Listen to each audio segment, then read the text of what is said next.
Good morning, everybody. This is North Carolina Prepper. I wanted to try and make one of those little jigs so you could make rope or cord from a plastic bottle. So what I did is I got a couple fender washers, 10 in this case, a couple bolts, a fresh razor blade from the pack, and a board to mount it all on, and then a knife to cut the bottle, and a marker to, well, you'll see, to mark things. Let's begin. First, we're going to line up how we want to set the fender washers on the board. I'm not going to bother measuring because it's got a lot of tolerances. I went ahead, drilled out the holes in the board after I marked where the holes are.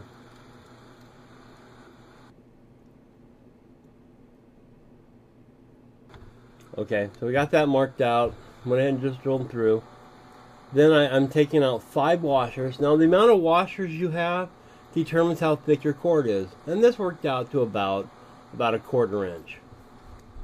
So I went ahead and put the 5 washers on there.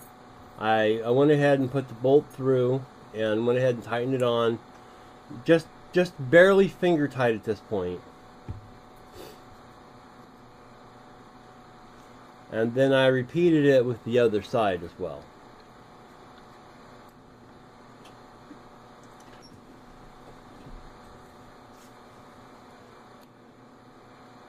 And then got everything kind of lined up.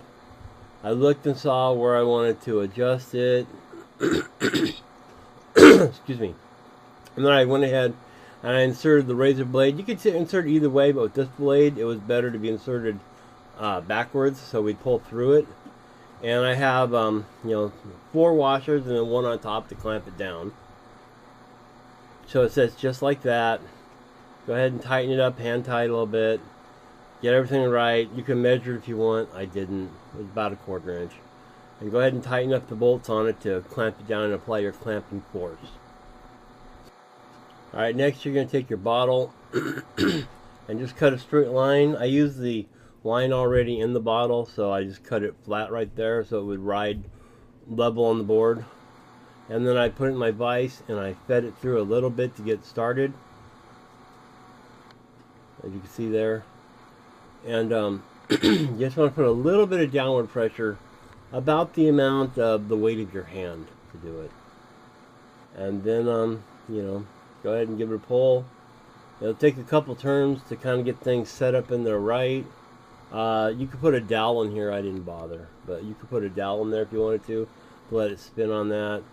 I'm basically correcting it all with my hand, and then once it gets started, you can just start pulling it really quick, and it'll self-feed as long as you have that downward pressure on it.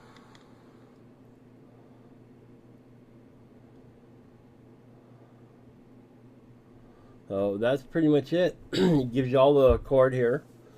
And you could adjust the thickness. I don't know if you could do this in a printer to do that, for a 3D printer, but you could do this. I suspect it'll work with CAN, and I'll try that later on off camera, but I'm going to go ahead and weave this into cord later in another video, but there you go.